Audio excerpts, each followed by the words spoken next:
மீட்பின் ஆண்டவராம் இயேசு கிறிஸ்துவின் நாமத்தில் உங்களை வாழ்த்துகிறோம்.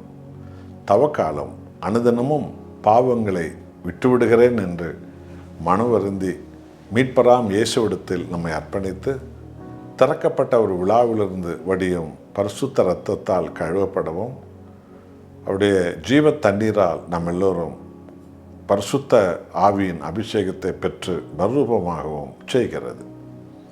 2 கொரிந்தியர் 5ஆம் அதிகாரம் 17வது வசனத்தில் பரிசுத்த ஆவியானவர் ஒவ்வொருவருக்கும் சொல்லும் செய்தி இப்படி இருக்க, ஒருவன் கிறிஸ்துவுக்குள் இருந்தால் புது சிருஷ்டியாய் இருக்கிறான், பழையவைகள் ஒழிந்து போயின, எல்லாம் புதிதாயின. இதுதான் தவக்காலம். பாவிகளை மீட்க வந்த ஆண்டவர் இயேசு கிறிஸ்து அவருடைய சமூகத்தில் நம்முடைய முழு உள்ளத்தோடு, முழு பலத்தோடு, முழு ஆத்மாவோடு இனி இப்படிப்பட்ட பாவம் செய்ய மாட்டேன் என்று அர்ப்பணிப்பது என்பது இயேசு கிறிஸ்துவுக்குள் நாம் நுழைந்து விடுகிறோம். சிலுவையில் அவரோடு நமது பாவம் சாகிறது, நம்முடைய சுய மாம்சம் சாகிறது. கிறிஸ்து நமக்குள் வந்து விடுகிறார். அவருடைய பரிசுத்த இரத்தத்தால், பரிசுத்த ஆவியால், அவருடைய வசனத்தின் வழியாக நாம் கிறிஸ்துவுக்குள் நுழைந்து விடுகிறோம். பழையவைகளெல்லாம் சிலுவையில் இயேசுவோடு சாகிறது. அக்கிரமங்கள், பாவங்கள், சாபங்கள் சாகிறது.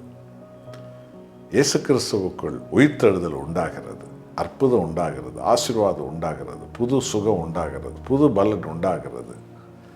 ஒரு புதிய ஜெயம் பெற்ற ஒரு வாழ்க்கையை கிறிஸ்து நமக்கு தருகிறார். உண்மையான மனம் திரும்புதல் இந்த ஆசீர்வாதத்தை உங்களுக்கு தரும். ஜெபிப்போமா.